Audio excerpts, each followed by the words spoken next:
الله الرحمن الرحيم. السلام عليكم ورحمة الله وبركاته. كلها بني دهان كداود من كتب مدة داونستان كتب هذا البرنامج كريم ورقيسود وحيابها القرآن وأصدق دعوتها ما نقصت تي في كمدة حبناني بوش التي في حديث مجال بورما برنامج كوحنا على بوقت قادنا وربحنا يسدو كلا ورقة القرآن ورقيسود عالمك يسدو كلا كتب حمل هذا هرقيسة ورقيسود صحابة يا واحد ضابعي وربحنا وإيوان قول بلا وحي اللبانة وكتب كلها ديغان مجال الأسعنات وحفظك الله تحاوي wargeeska saxafa ayaa waxa uu tilmaamayaa in xabsiga loo taxay maalintii shalay ahayd laba mudane kadib markuu waxaan hareeyay xarunta golaha deegaanka fadhiga u ahay magaalada Laascaanood.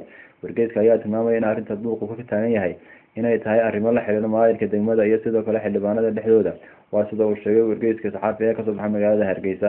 wargeeska lagu magacaabo Africa Report ayaa waxa uu daabacay warbixin ciwaan uga dhigay Soomaaliya waxay doonaysaa in shaqo saarto 6 sano ee soo socda. wargeeskana wuxuu xiganaya hadal uu jeediyay wasiirka baadroolka u qaabilsan xukuumadda Xasan Sheekh Maxamuud isagoo sheegay in Soomaaliya diyaar u tahay inay soo saarto kheyraadka shidaalka marka la gaaro 2020 taasoo macnaheedu yahay 6 sano ee soo socda in Soomaaliya isku diyaarinayso inay soo saarto kheyraadka shidaalka.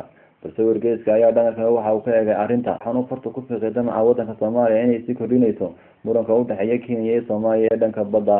wargeeska Moscow Times ee ka soo baxay waddanka Russia ayaa waxa uu daabacay warbixin ciwaan uga dhigay in hogaamiyaha shirkadda shidaalka ee Total ee fadhigeedu yahay waddanka Faransiiska inuu ku geeriyooday shil diyaaradeed. wargeeska Moscow Times waxa uu ka faalooday in guddoomiyaha shirkadda shidaalka ah ee laga leeyahay Faransiiska ee Total uu ku dhintay shil diyaaradeed oo ka dhacay magaalada caasimadda ah ee Moscow. wargeeska ayaa tilmaamaya in diyaaradda ay saarnaayeen ku qaraxday mid ka mid ah cagafyada barafka lagu xaadho ee magaalada caasimadda ee Moscow sida uu sheegay wargeeska Moscow Times. wargeeska New York Times ayaa waxa uu daabacay warbixin ciwaan uga dhigay in ciidamada booliiska ee waddanka Mareykanka ay qabteen in isagu si hoosaana u jeedo qof oo haweena. kooxaha dambi baarista ayaa waxay baarayaan nin dilay 7 dumar oo lagu dilay dalkaasi Mareykanka gaar ahaan gobolka Indiana waxaana laga shaki qabaa in baaritaankan uu sababi karo in la ogaado ninkan inuu dilay dad aad u badan 20 sano ee la soo dhaafay.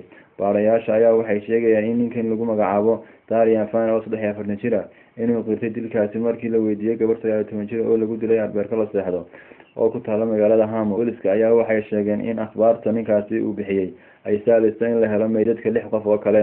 daawadayaal warbixinta ay u dhameystay barnaamijka wargeysada waxay qoraan waxayna socodsiinayaan Cabdinaasir Ali Ilaa tan kale dambe nabad.